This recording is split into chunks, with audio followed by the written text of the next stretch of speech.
반갑습니다. 네, 6월 20일 예배의 자리로 나오신 여러분들을 주님의 이름으로 환영하고 축복합니다. 우리가 더욱더 하나 되고 힘을 합쳐서 이 예배의 자리를 잘 지켜나갔으면 좋겠습니다.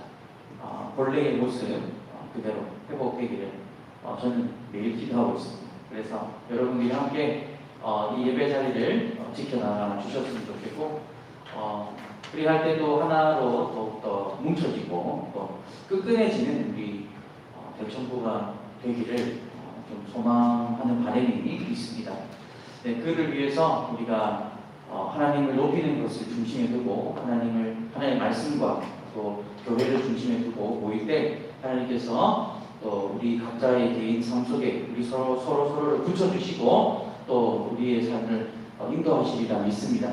우리가 다짐하는 마음, 그리고 이 세상의 모든 사람들을 이 영혼들을 책임지고 우리가 복음을 전하는 사람들로 부름을 받았는데, 그 다짐을 한번 이 찬양을 통해서 부르며 예배를 시작하도록 하겠습니다.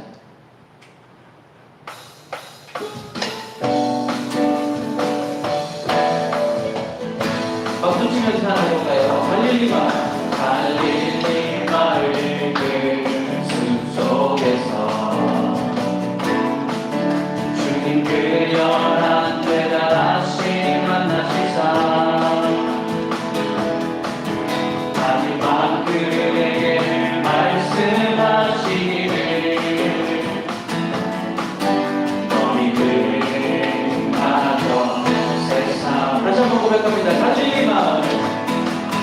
갈릴리마을 그 숲속에서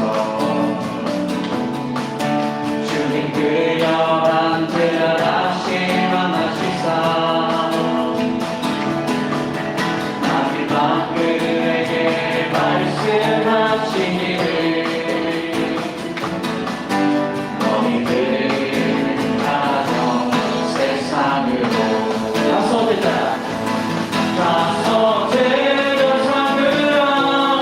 세상 모든 사람들을 세상 모든 영혼이 내게 달려나니 가서 되려 삼으라 나의 길을 가르치라 내가 너희와 항상 함께 하리라. 아멘. 갈릴리마을 그 숲속에서 주님 그 연한 되다시 만나시사 마지막 그에게 말씀하시기를 너희들은 가져 세상으로 가서 되려 삼으라 가서 되려 삼으라 세상 모든 사람들이 세상 모든 영혼이 내게 달려나니 가서 되려 삼으라 나의 길을 가르치라 내가 너희와 항상 함께 하리라. 가서 되려 삼으라 가서 되려 삼으라 세상 모든 사람들이 세상 모든 영혼이 내게 달려나니 가서 되려 삼으라 나의 길을 가르치라 내가 너희와 항상 함께 하리라. 하나님께 영광 박수 올려드리겠습니다.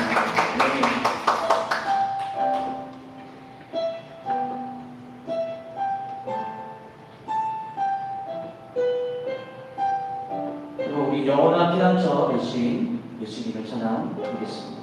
나의 피난처 예수, 나의 피난처 예수 의지해요. 나의 피난처 예수 의지해요. 나의 가는 길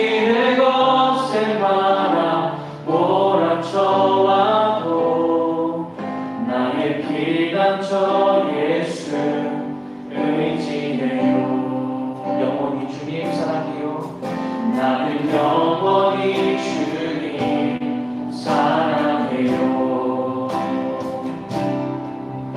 나는 영원히 주님 사랑해요. 세상 어떤 것도 나의 사랑 끊을 수 없네. 나는 영원히 주님 사랑해요.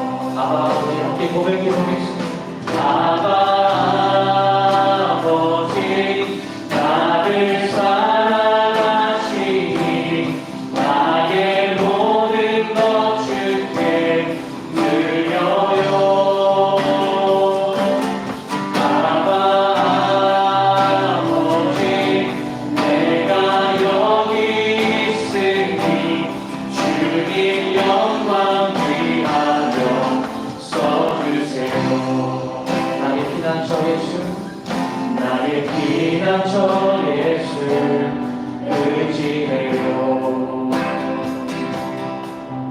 나의 피난처 예수 의지해요. 나의 가는 길에 거센 바람 몰아쳐와도 나의 피난처 예수 의지해요. 영원히 주님 사랑해요. 나는 영원히 주님 사랑해요. 나는 영원히 주님 사랑해요. 세상 어떤 것도 나의 사랑 끊을 수 없네. 나는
예배 이 말씀을 기대하는 마음 허락하여 주시옵소서. 아버지 하나님께서 부어주실 예배를 사모하며 예배를 위해서 충만히 기도하며 나아가도록 하겠습니다. 사랑의 하나님 아버지 감사합니다. 이 시간 우리에게 예배를 허락하여 주시고 함께 하나님의 말씀 앞에 주님 앞에 모이게 하시니 감사드립니다. 주님께서 더 부어주실 은혜를 사모하며 나아갑니다. 우리를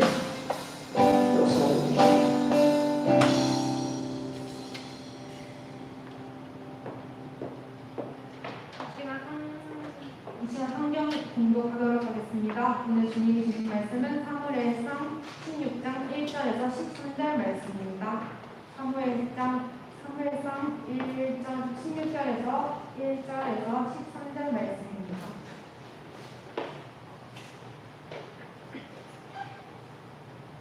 한 절씩 교독하면서 읽도록 하겠습니다. 마지막 절은 함께 읽도록 하겠습니다. 찾았으면 1절부터 읽도록 하겠습니다. 여호와께서 사무엘에게 이르시되 내가 이미 사울을 버려 이스라엘 왕이 되지 못하게 하였거늘 내가 그를 위하여 언제까지 슬퍼하겠느냐. 너는 뿔에 기름을 채워 가지고 가라. 내가 너를 베들레헴 사람 이새에게로 보내리니 이는 내가 그의 아들 중에서 한 왕을 보았느니라 하시는지라. 사무엘이 이르되 내가 어찌 갈 수 있으리까. 사울이 들으면 나를 죽이리이다 하니 여호와께서 이르시되 너는 암송아지를 끌고 가서 말하기를 내가 여호와께 제사를 드리러 왔다 하고 이새를 제사에 청하라. 내가 내게 행할 일을 가르치리니 내가 내게 알게 하는 자에게 나를 위하여 기름을 부을지니라.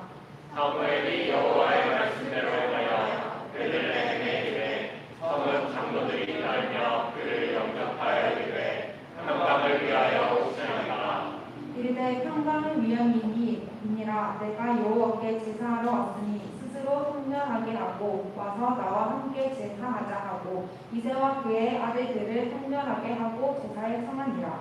그들이 오매 사무엘이 엘리야를 보고 마음에 이르기를 여호와의 기름 부으실 자가 과연 주님 앞에 있도다 하였더니 여호와께서 사무엘에게 이르시되 그의 용모와 키를 보지 말라. 내가 이미 그를 버렸노라. 내가 보는 것은 사람과 같지 아니하니 사람은 외모로 보거니와 나 여호와는 중심을 보느니라 하시더라. 이새가 아비나답을 불러 사무엘 앞을 지나가니 사무엘이 이르되 이도 여호와께서 택하지 아니하셨느니라 하니 이새가 산마로 지나게 하매 사무엘이 이르되 이도 여호와께서 택하지 아니하셨느니라 하니라. 이새가 그의 아들 일곱을 다 사무엘 앞으로 지나가게 하나 사무엘이 이새에게 이르되 여호와께서 이들을 택하지 아니하셨느니라 하고 또 사무엘이 이새에게 이르되 내 아들들이 다 여기 있느냐. 이새가 이르되 아직 막내가 남았는데 그는 양을 지킵니다. 사무엘이 이새에게 이르되 사람을 보내어 그를 데려오라. 그가 여기 오기까지는 우리가 식사 자리에 앉지 아니하겠노라. 이에 사람을 보내어 그를 데려오매 그의 입이 붉고 눈이 깨어나고 얼굴이 아름답더라. 여호와께서 이르시되 이가 그니 일어나 기름을 붓구나 하시느니라. 함께 읽도록 하겠습니다. 사무엘이 기름 꿀병을 가져다가 그의 형제 중에서 그에게 부었더니 이날 이후로 다윗이 여호와의 명에게 크게 감동되니라. 사무엘이 떠나서 라마로 가니라. 아멘. 이 시간 강사님 나오셔서 주님 말씀 전해주시도록 하겠습니다.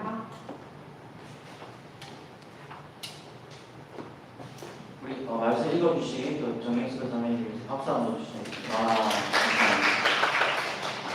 긴 구절이었는데 본문이었는데 함께 말씀을 읽어주셔서 좋습니다.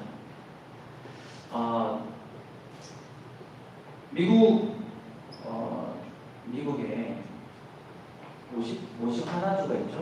51주. 아무튼 갑자기 가보려고 하는데 미국 미네소타 주에 67년도입니다. 일어났던 일인데 1967년도에 35W라는 다리가 완공이 되었습니다. 그래서 이 미네소타주 미시시피라는 강이 있는데 그 강 위로 지나가는 다리였습니다. 겉으로는 보기에는 굉장히 튼튼하고 절대로 무너질 것 같지 않았던, 없어 보였던, 무너질 것 같지 않아 보였던 다리였습니다. 그런데 2007년 8월 1일 오전 6시 5분에 35W 미시시피 강 다리는 강 위에서 폭삭 내려앉는 비극을 맞이합니다. 근데 사람들은 다리가 왜 무너졌는지 이유를 알 수 없었습니다. 겉으로 보기에는 멀쩡했거든요. 사실 아무도 그 다리에 깊숙한 곳, 그 부품과 연결하는 그 부분들의 내부에 결점이 있었다는 것을 몰랐던 것입니다. 겉으로는 절대 무너지지 않을 것 같았지만 그 다리 속에는 문제가 많았던 것입니다. 이 이야기를 제가 먼저 드리고 말씀을 시작하고 싶었습니다. 우리가 본문을 보면서 제가 느끼게 된 것은 하나님은 우리의 외모나 우리의 재능이나 우리의 경험이나 우리의 탤런트나 말주변이나 보시지 않아요. 우리의 마음을 보십니다. 그것을 본문을 통해서 발견할 수 있습니다. 우리가 눈으로 볼 수, 인간이 눈으로 볼 수 없는 그 마음을 하나님께서 꿰뚫어 보신다는 것입니다. 우리가 16장을 살펴보았는데 15장 한 장만 들어가서 보면 사울은 그의 악한 마음으로 인해서, 불순종함으로 인해서 계속해서 하나님의 말씀을 거역함으로 인해서 하나님께 버림받습니다. 그의 중심이 타락해서 왕으로 삼으시는 것을 하나님께서 반대하셨어요. 그런데 버림받은 사울과 대조해서 선택받는 다윗의 이야기를 담고 있습니다. 버림받은 왕과 선택받은 왕의 내용입니다. 이야기입니다. 우리가 먼저 1절을 먼저 살펴보도록 하겠습니다. 1절을 보시면 사무엘이 사울을 위해 슬퍼합니다. 왜 슬퍼합니까? 왜냐하면 하나님께로부터 버림받았거든요. 왕이 더 이상 왕권을 하나님께서 그 기름 부으신 그 왕권을 하나님께서 주신 왕위를 하나님께서 빼앗아 가신 것입니다. 왕이 그렇게 버림받고 이렇게 왕이 더 이상 자격이 없는 사울을 보면서 사무엘은 슬퍼 울고 있었던 것입니다. 그런데 하나님께서는 슬퍼하는 사무엘을 향해서 그 슬픔 가운데 더 나아가 새로운 왕을 세우기 위해 행동에 옮기라 말합니다. 이제 슬픔은 지나갔다. 이제 더 이상 슬퍼하지 말고 행동에 옮겨라.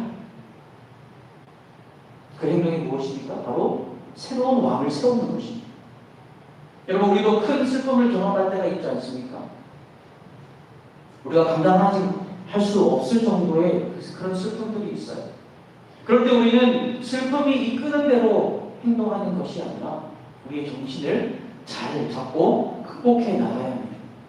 슬픔을 만났을 때 눈물을 흘리지 말라는 이야기가 아니에요. 눈물을 흘려야 돼요. 충분히 흘려야 돼요. 슬픔을 충분히 충분히 소화시켜야 돼요. 그 뒤에 우리가 해야 할 일이 남아 있다는 것입니다. 슬픔 가운데 머물지 말라는 거예요. 하나님께서 사무엘에게 이런 말씀을 하고 계신 겁니다. 하나님의 말씀을 전하며 위대하게 쓰임받았던 선지자 사무엘도 연약한 인간이었어요. 2절에서 사무엘은 내가 어찌 갈 수 있겠습니까? 라고 하면서 두려워합니다. 사울이 다른 왕을 세우러 간다는 소식을 생각해 보십시오. 사울이 듣기로도 한다면 지금 사울은 악령에 씌어 있어요. 제정신이 아니에요. 이 정신이 온전한 사람이 아닌 거예요. 새로운 왕이 세워진다는 소식을 들으면 사무엘을 죽이든지 아니면 그것이 이루어지지 않도록 악한 수단과 방법을 써서 막을 사람입니다. 사울이 두려웠어요. 당연히 두려웠죠. 하나님의 위로가 필요했고 하나님의 도우심이 필요했습니다. 하지만 하나님께서는 우리 인생을 보아도 마찬가지입니다. 우리 인생에서 그런 것처럼 항상 해답을 가지고 계세요. 우리가 아는 것이 얼마나 제한적입니까? 하지만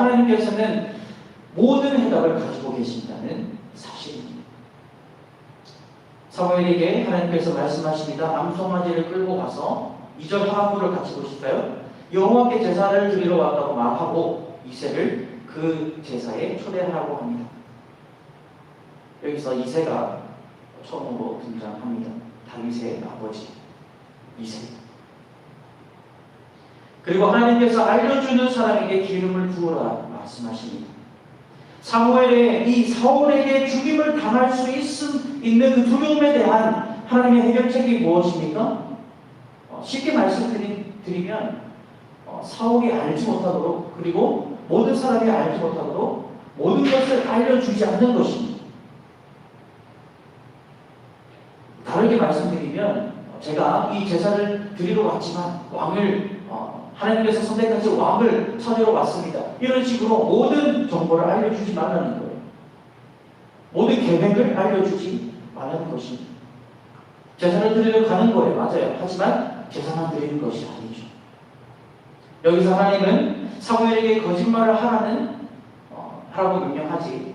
하라는 것이 아닙니다. 거짓말을 하라는 것이 아니라 모든 사실에 대한 모든 것을 말할 필요가 없다는 것입니다. 예를 들어서 우리가 법원에 갔어요. 우리는 진실대로 말해야 합니다. 혹은 어린아이가 잘못을 했습니다. 어머니에게 부모님에게 들켰어요. 진실을 말해야 돼요. 그런 상황에서 진실을 말하는 것과 모든 것을 말하는 것과 조금 다르다고 할 수 있습니다. 사울이 이 모든 사실을 알게 되면 사무엘은 아마 죽은 목숨일 거예요. 가만히 내버려두지 않을 것입니다. 그래서 사울은 사실 모든 것을 알 권리가 없었어요. 그래서 우리가 이 16장 마지막을 보면 알 수 있듯이 사울은 한 번도 들어본 적 없는 다윗을 초청합니다. 왕궁으로. 나중에 다루도록 하겠습니다. 이어진 4절 말씀을 보시면 드디어 사무엘은 베들레헴에 도착합니다. 장로들이 나옵니다. 사무엘을 영접합니다. 선지자였기 때문에 영접을 했을 것 같습니다. 그리고 하나님께 제사 드리자고 하면서 이새와 그의 아들들을 그 제사 자리에, 하나님께 드리는 그 제사 자리에 초대를 합니다. 이새와 아들들이 제사를 위해 성결하게 하고 몸을 씻고 깨끗한 옷을 입고 제사를 위해 준비합니다. 그때 상상해 보십시오. 이새 아들들이 쭉 나란히 서 있어요. 아마 나이 순으로 서 있었겠죠. 나이 순으로. 제일 형, 그다음에 막내, 전에 막내죠. 아직 다윗이 등장하지 않았습니다. 그 가운데 다윗을 부르지 않았어요. 사무엘에 보니까 장남 엘리압이 눈에 보입니다. 딱 봐도 이 왕이 될 땅에 기름 부음 받아 마땅한 외모를 가지고 있어요. 7절을 보시면 그의 영롱한 키를 보지 말라. 사무엘의 눈에 보기에는 쏙 마음에 드는 외모를 가진 엘리압이었는데 하나님께서는 그의 용모와 키를 보지 말라. 내가 이미 그를 보려노라. 내가 보는 것은 사람과 같지 아니하니 사람도 외모를 보거니와 나 여호와를 무엇을 보신다고요? 중심을 보시죠. 중심이 뭡니까? 마음이에요. 이 말씀이 우리에게 주는 교훈이 무엇입니까? 우리는 우리의 눈으로 보는 것으로 판단을 합니다. 대부분 그래요. 99%가 아마 우리가 눈으로 보는 것으로 판단합니다. 우리 거의 언제나 눈으로 보고 판단을 해요. 외모적으로 완벽한 사람, 겉으로는 재주가 많고 달란트가 많고 재능이 많고 그런 것들을 잘하는 사람들은 하나님께서 더 잘 쓰시고 하나님께서 더 쉽게 선택하시고 더 마음에 들어 하시고 그런 생각들을 하지 않습니까? 뛰어난 사람들 하나님께서 사용하실 거야 라고 판단합니다. 보여지는 것으로.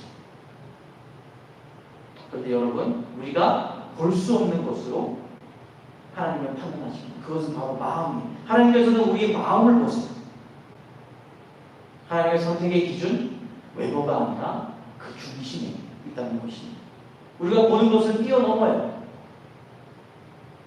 하나님께서는 오히려 우리 성경을 살펴보면 하나님께서 선택받은 자들을 한번 생각해 보십시오. 기억해 보십시오. 낮은 자들, 별 볼 일 없는 자들, 사람들이 인정해 주지 않는 사람들이었어요. 모세를 봐도 그렇고 아브라함을 봐도 그렇고 수많은 하나님께 선택받은 사람들, 다윗, 별 볼 일 없는 사람들입니다. 다른 사람들의 마음을 못 보는 건 고사하고 우리는 우리 자신들의 마음도 들여다보지 못하는 존재 아닙니까? 여기서 나의 마음을 100% 안다라는 사람은 없을 것입니다. 느낌, 감정, 이 정도는 알 수 있을지 몰라도 나의 행동, 모든 행동의 그 깊은 동기, 이런 것들은 우리가 알 수 없어요. 파악할 수 없는 것입니다. 그래서 이 마음이라는 것은 우리에게도 숨겨진 비밀과 같은 것이에요. 그런데 그것을 누가 보신다고요? 하나님께서 보신다는 거예요. 그래서 사실 우리를 움직이는 이 마음속 깊은 동기를 알 수는 없지만 하나님께서 그 마음을 아신다라는 것을 나 여호와는 중심을 보름이라 해서 우리가 분명하게 알 수 있는 것입니다. 그래서 뭐라는 것입니까? 우리를 가장 잘 아시는 하나님께 우리의 마음을 들여다보시는 하나님의 시선에, 그 시선에, 중심을 보시는 하나님의 시선에 합당한 삶을 살아야 해요. 말씀 가운데 그 진리를 붙들고 실천하며 하나님께 붙들는 삶을 살아야 한다는 것입니다. 중요한 것은 보지도 못하는 우리의 마음을 관찰하는 데만 집중하는 것입니다. 다시 말씀드립니다. 중요한 것은 이것입니다. 보지도 못하는, 우리가 다 알 수도 없는 우리의 마음을 계속해서 들여다보고 있는 것이 아니라 그것을 뛰어넘어서 실천하는 것에 집중해야 하는 거예요. 행동으로 옮기는 거예요. 사무엘에게 사울을 위해 이제 그만 슬퍼하고 내가 말해줄 새로운 왕을 기름 부으러 가라 라는 하나님의 말씀 아닙니까? 아시는지 모르겠습니다. 종교개혁을 시작한 마틴 루터는 그에게 친구가 있었습니다. 신앙만, 성경만 팠다고 생각할지 모르겠지만 친구가 있었어요. 그 사람도 신학자였습니다. 그 사람의 그 마틴 루터의 친구 이름은 멜랑크톤이라는 신학자였어요. 이 둘이 아주 친했어요. 신학적 논쟁도 많이 하고 대화도 많이 나누었겠죠.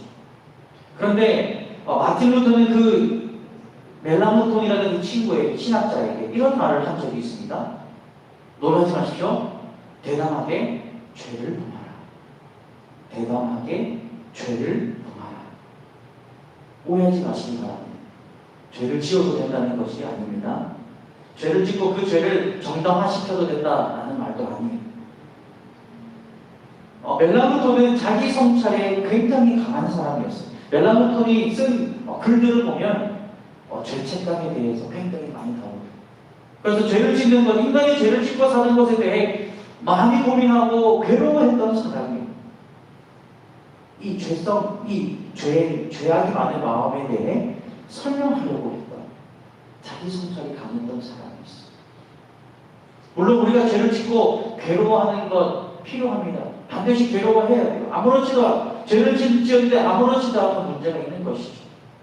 괴로워하고 회개해야 하는 것은 필요하지만 반드시 해야 하는 것이지만 이것이 회개로 이어지지 않고 고민하고 괴로워만 하면 죄를 짓고 괴로워하고 끝이 나면 실천이 없으면 아무런 실천 없이 고민만 하다 끝이 나는 것. 이 라이프가 없는 거예요.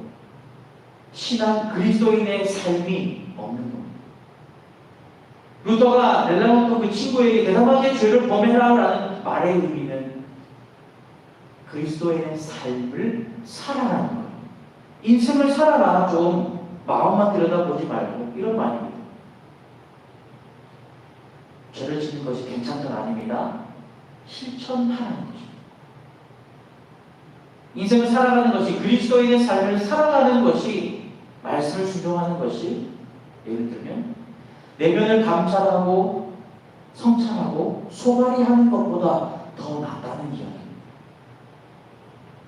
계속해서 사무엘은 계속해서 보기에는 훌륭해 보이는 이세 아들들을 바라봅니다. 하나 둘 괜찮네 괜찮네 괜찮네 괜찮네.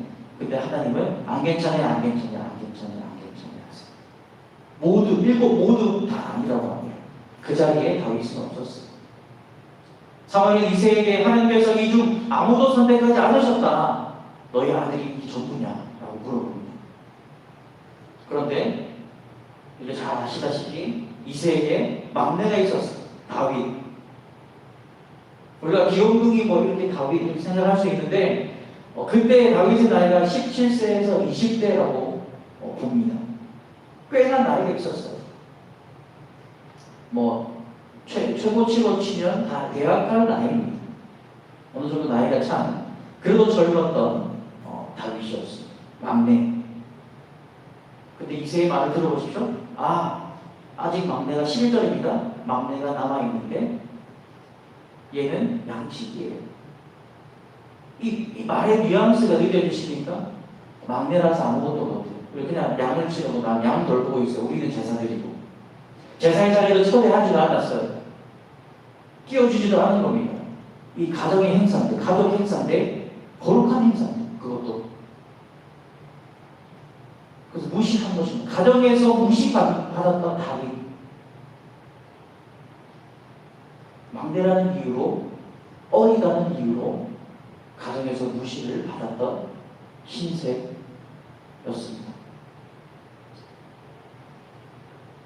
그들은 이 다윗이, 양을 치는 다윗, 막내밖에 안 되는 다윗이 왕이 될 것이라고는 꿈에도 생각 못했어요.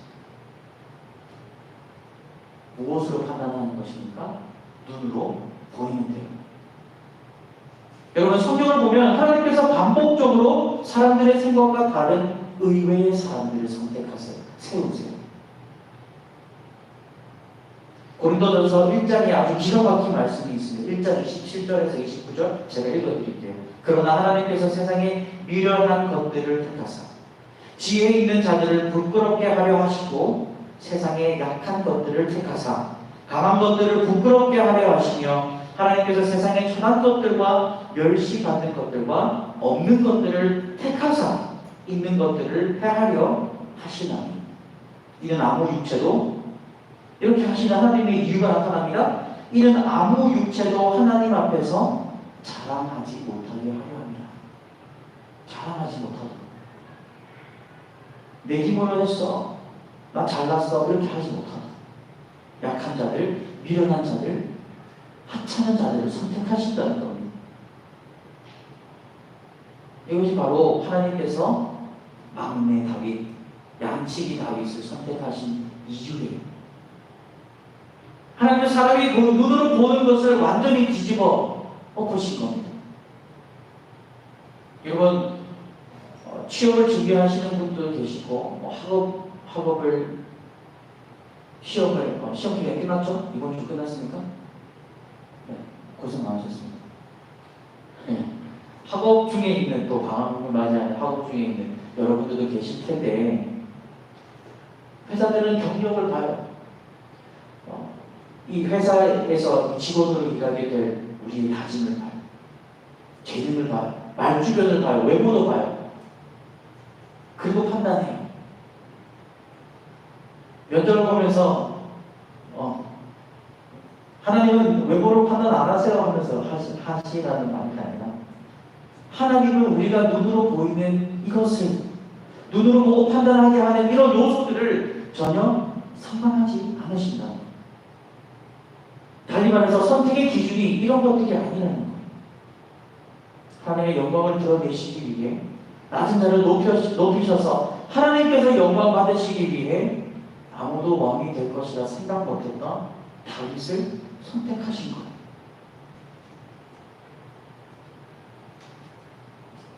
우리의 경력, 우리의 재능, 우리의 다짐, 우리의 삶, 우리가 가진 재능, 이것도 중요하다는 것이 아니라는 것이 아니에요. 중요해요. 하나님께서 주신 선물이에요. 하지만 이것들을 의지해서는 안 된다. 라는 겁니다. 선택받은 다윗이 완벽한 사람이어서 선택받았습니까? 아니요. 우리가 잘 알잖아요. 다윗도 우리처럼 연약하고 부족한 사람이었어요. 왕이 되어서도, 왕이 되죠. 왕이 되어서도 연약한 사람이라는 것을 그의 행동들을 통해서 증명해 보입니다. 시편을 읽어보십시오. 그의 죄악을 회개하고 눈물을 흘리며 애통하는 그런 시들이 많이 있어요. 13절을 보실까요? 드디어 다윗이 사무엘을 통해 기름 부음을 받고 그 뒤에 다윗은 여호와의 영에 크게 감동되었다라고 기록합니다. 오늘 본문의 하반부를 보니까 13절 하반부를 보니까 사무엘을 떠나 라마로 갔다라고 말합니다. 여기서 이 기름 부음이라는 것은 아주 중요한 포인트입니다. 예수님께서도 이 땅에서 사역을 시작하시기 전에 성령의 기름 부으심을 받으셨어요. 세례 요한을 통해서 세례를 받으시고 성령의 기름 부으심을 받으신 후에 기적을 일으키셨어요. 그전에는 기적을 행하시지 않으셨습니다. 병든 자를 고치지 않으셨어요. 기름 부음을 성령 충만을 받은 후에야 귀신을 내어줘 주시고 죽은 자를 살리시고 능력을 일으키시고 이 말은 다윗이 기름 부음을 받고 사무엘을 떠난 것처럼 사역을 하러 떠난 것처럼 예수님께서 기름 부음을 받으시고 성령 충만을 받으시고 사역하신 것처럼 성령 충만이 하나님의 능력이라는 거예요. 성령 충만을 통해서 우리의 삶에 하나님의 능력이 나타나는 겁니다. 여러분 사실 우리에게 유일한 능력이에요. 이게 능력. 왜? 우리에게 능력이 없기 때문에. 하나님께로부터 오는 그 능력만이 우리에게 유일한 능력이에요. 그리고 이것이 우리가 사모해야 하는 능력입니다. 너무 제한적이고 부족하고 모자란 우리의 모습을 보는 것이 아니라 하나님의 능력, 성령으로 충만함을 사모해야 합니다. 이것을 깨닫지 못한 사람이 있어요. 바로 사울이었어요. 사울. 하나님께 버림받고 왕권을 빼앗깁니다. 우리 읽지는 않았습니다만 14절을 보시면 여호와의 영이 사울에게서 떠났다고 기록합니다. 더 이상 하나님의 능력을 얻지 못했어요. 능력이 이렇게 빠진 거예요. 아이론맨이 하트가 빠진 것처럼 능력이 사라진 거예요. 사울의 인생을 보면 그는 결국 반복적으로 하나님의 말씀을 거절하고 순종하고 악한 길로 걸어갑니다. 그리고 결국 악한 영에 넘겨져요. 사실 공정한 하나님의 벌을 받은 거예요. 사랑하는 대학 친구 여러분, 말씀을 맺으면서 함께 말씀 우리 삶에 적용해 보기를 원합니다. 여러분 그거 아십니까? 하나님은 여러분 한 사람 한 사람의 인생을 친히 직접 인도하고 계세요. 그렇게 못 느끼실지라도 사실이에요. 아무도 날 안 밀던데, 아무도 날 안 당기던데 하나님께서 인도하고 계십니다. 우리가 그 가운데 능력의 사람으로 쓰임받아야 합니다. 언제까지 우리의 연약함만 바라보고 있을 수 없는 것입니다. 그러려면 뭐가 필요합니까?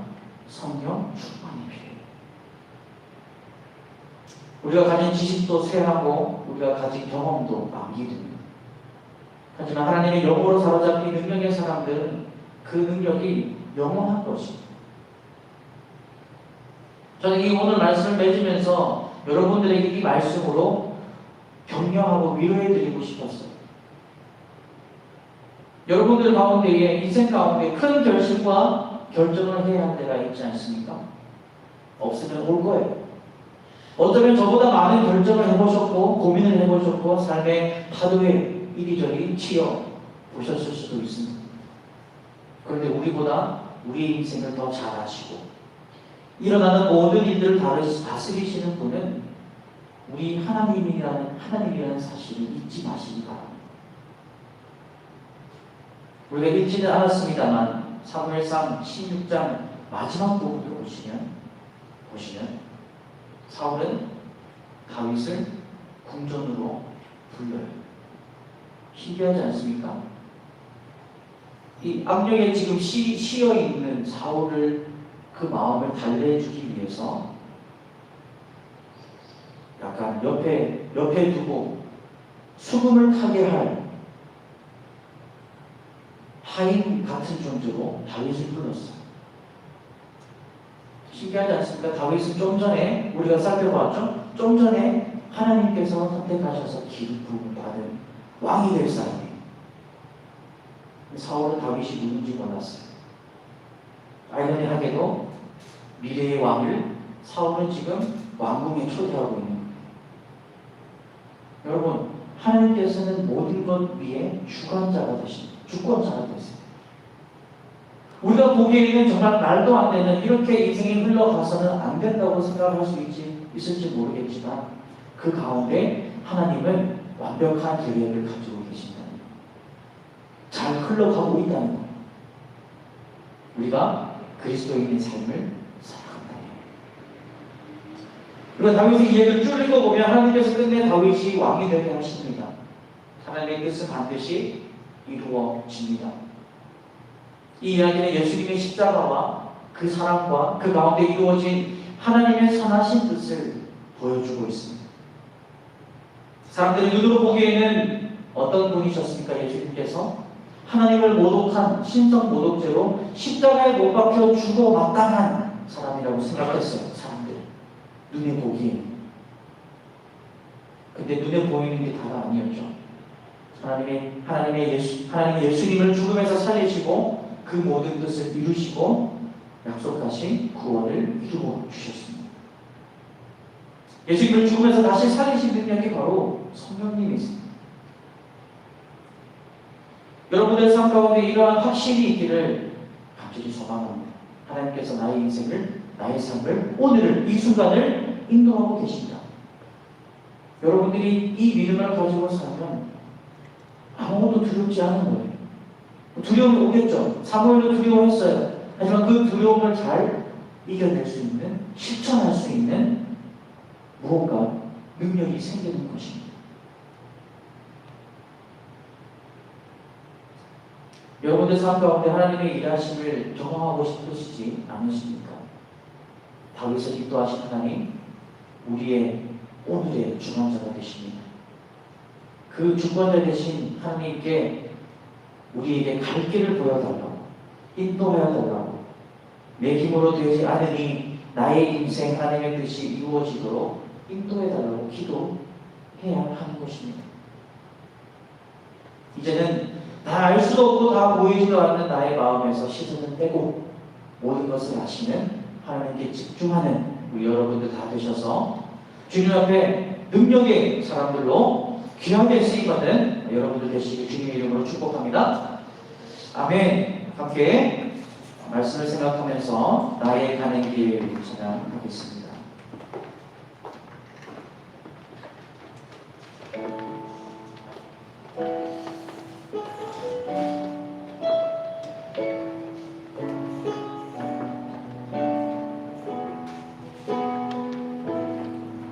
주님 인도하시네 나의 가는 길, 나의 가는 길 주님 인도하시네. 그는 보이지 않아도 날 위해 일하시네. 주 나의 인도자 항상 함께 하시네. 사랑과 힘 베푸시며 인도하시네.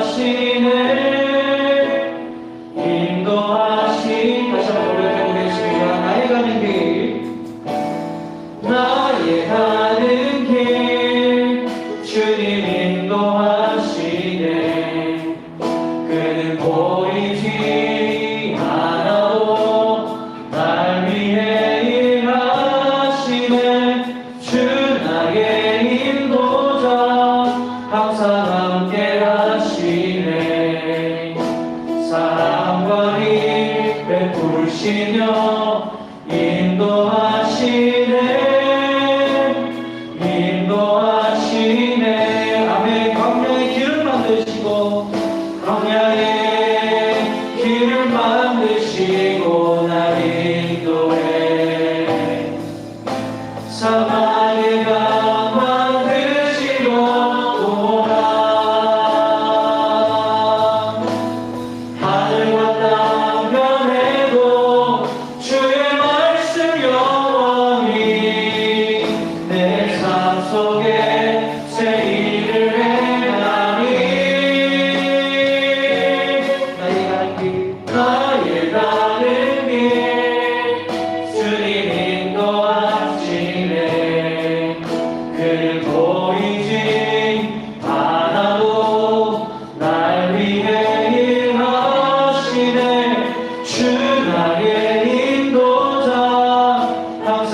주셨으면 좋겠습니다.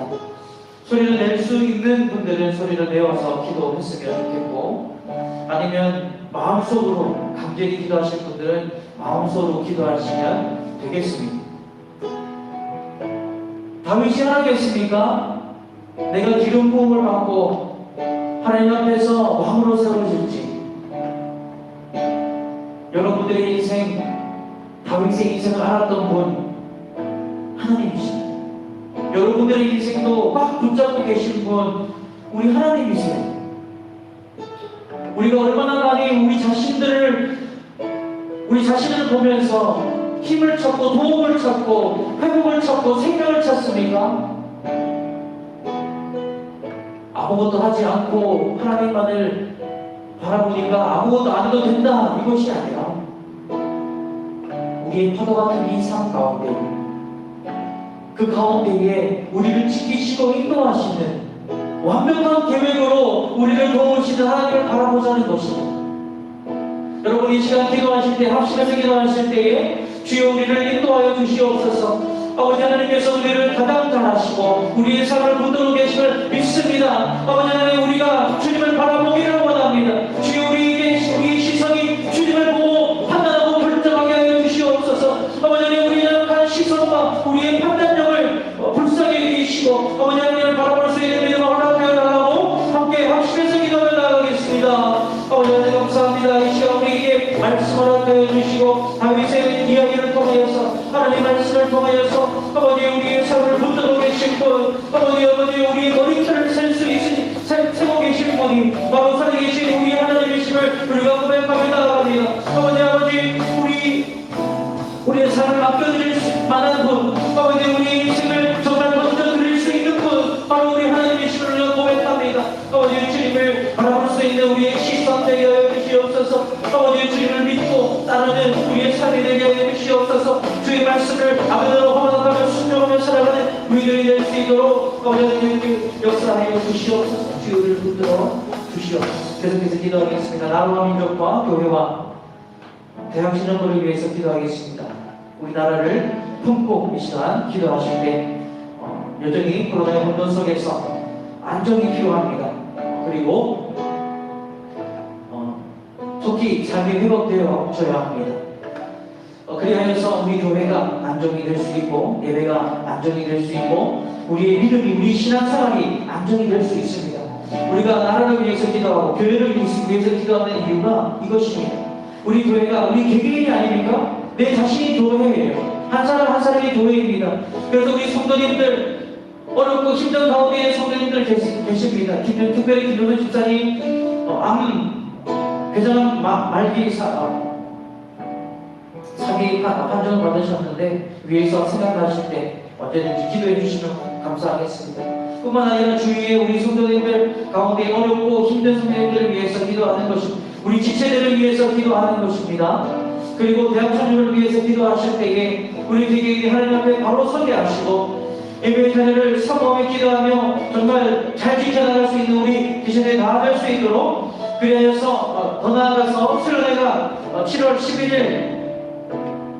11일부터 이루어집니다. 하나님께서 우리에게 보여주시는 수련회 될 수 있도록 이 시간 나라와 교회와 대학신령부와 또 수련회를 위해서 계속해서 기도하며 나아가겠습니다. 하나님 감사합니다. 기도할 수 있게 하시고 기도의 제목들을 우리에게 허락하시고 우리의 기도를 정말 허공에 날려보내는 것이 아니라 우리의 기도를 들으시는 하나님이 계시고 그 기도를 응답하시고 아버지의 기도이신 하나님이 계심을 우리가 믿습니다. 그리하여서 우리가 기도합니다. 아버지 하나님, 우리가 눈을 들어보면 우리의 도움이 어디서 오겠습니까? 살아계신 우리 하나님, 천지를 지으신 우리 하나님에게서 우리의 도움이 있음을 우리가 고백하며 나아갑니다. 나라와 민족을 불쌍히 여겨 주시옵소서. 아버지 속히 안정을 취할 수 있도록 아버지께서 살아계서에게 회복시켜 주시고 아버지 우리 교회가 성령으로 충만한 교회 되어서 아버지 지역과 나라와 세계 선교를 위하여서 귀하게 쓰임받는 우리 교회 되게 하여 주시옵소서. 교회 모든 집체들 하늘을 아버지 하나님 붙들어 주시고 주의 역사를 일으켜 주시옵소서. 대학주님을 위해서 기도합니다. 아버지 하나님 앞에 바로 상 대학주님을 되게 하여 주시옵소서. 슬내가 다가옵니다.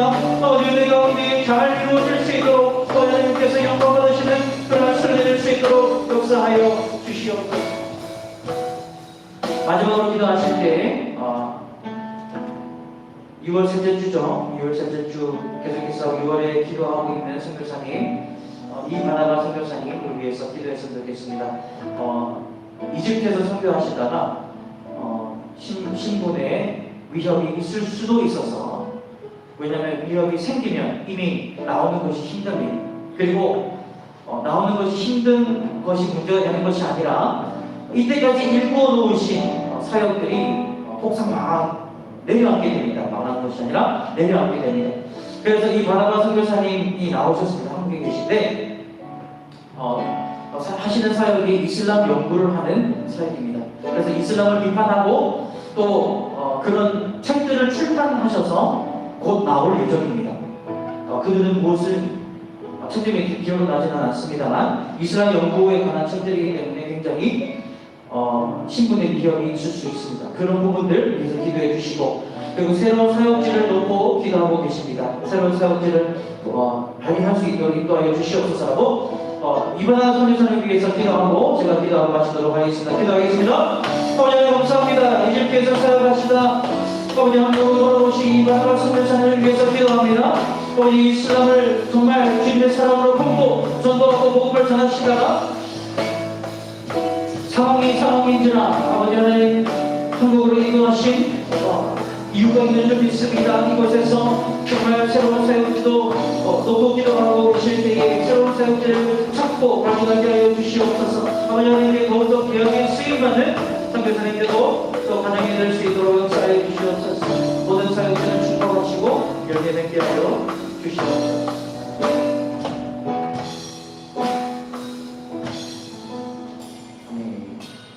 위해서 기도하겠습니다. 하나님 아버지 감사합니다. 우리의 1분 1초를 귀하게 여기시고 다 아시고 우리의 삶을 친히 인도하고 계신 우리 하나님을 찬양합니다. 다윗의 하나님이셨던 그 하나님이 우리의 하나님이심을 우리가 믿습니다.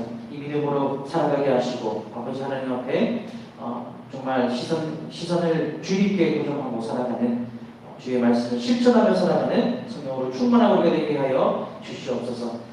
함께 기도한 기도 제목들 귀하게 받아주시고 하나님께서 선하게 응답하여 주실 줄 믿습니다. 모든 말씀 감사드리며 예수님의 이름으로 기도드렸습니다. 아멘. 함께 주기도 기도만 하시겠습니다. 하늘에 계신 우리 아버지여, 이름이 거룩히 여김을 받으시오며 나라가 임하시오며 뜻이 하늘에서 이루어진 것 같이 땅에서도 이루어지이다. 오늘 우리에게 일용할 양식을 주시옵고 우리가 우리에게 죄 지은 자를 사하여 준 것 같이 우리 죄를 사하여 주시옵고 우리를 시험에 들게 하지 마시옵고 다만 악에서 구하시옵소서. 나라와 권세와 영광이 아버지께 영원히 있사옵나이다.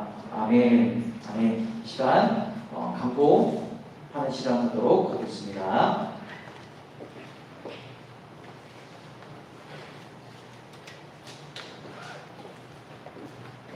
반갑습니다. 동서남북교회 대학 청년부 예배에 오신 여러분 주님의 이름으로 환영하고 축복합니다. 1시 20분에 예배를 시작하니 가능한 한 대면으로 예배를 드리므로 본래 예배의 자리를 지킬 수 있길 소망합니다. 그리고 주모임에 참석할 여건이 되셔서 조편성을 희망하시는 분들은 언제든지 임원분들에게 연락해 주시길 바랍니다. 다음으로 쿼터타임 기도회 안내입니다. 리얼대청 금요 기도회인 쿼터타임 기도회가 시작되었습니다. 시간은 오후 9시 15분에서 35분까지이고 장소는 교회 1층 107호실이며 비대면으로도 가능합니다. 오실 수 있으신 분께서는 오셔서 함께 기도하길 소망합니다.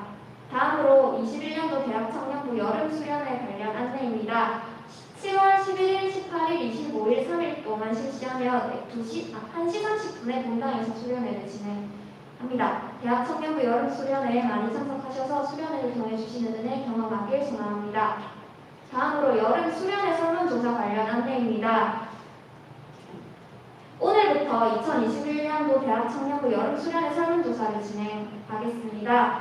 임원 조장들을 통해 설문 링크를 안내받으시면 작성하셔서 6월 25일 금요일까지 반드시 제출해 주시면 감사하겠습니다. 그리고 복 있는 사람 7, 8호로가 나왔습니다. 207호실 대학 청년부 사물 안에 있으니 오셔서 가져가시면 됩니다. 마지막으로 대학 청년부 헌금은 자유롭게 은혜 받은 대로 하나님께 드리시길 바랍니다. 비대면 기간에는 온라인 헌금 시 월정 헌금과 주일 헌금을 구분해 주시면 감사하겠습니다. 은혜로운 헌금 생활을 통해 온전한 신앙인으로 세워지길 소망합니다. 이상입니다.